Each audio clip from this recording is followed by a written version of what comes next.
Hello বন্ধুরা, তোমরা কেমন আছো? নিশ্চয়ই ভালো।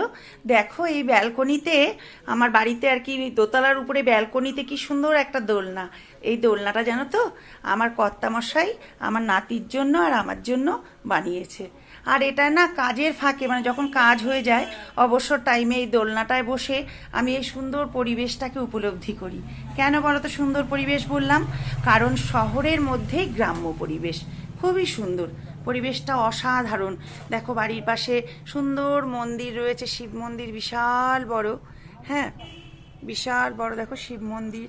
তারপরে দেখো এই যে কত সুন্দর কৃষ্ণচূড়া ফুলের গাছ, এখনো মানে অনেক ফুল ফোটেনি, এরপরে ফুটবে।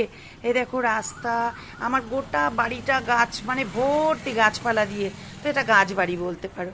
তেঁতুল গাছ, এই দেখো কোকিল ডাকে, ওই দেখো একটি পুকুর, অনেক জল আছে, অনেক পদ্ম ফুল আছে পুকুরটাতে, সবাই স্নান করে, চাপা ফুলের গাছ, সব মিলিয়ে ঝুলিয়ে খুব সুন্দর পরিবেশ। তাই জন্যই বললাম যে এখানে বসে আমি মানে ঘরের মধ্যে গ্রাম্য পরিবেশকে উপলব্ধি করতে পারি। ওকে বন্ধুরা।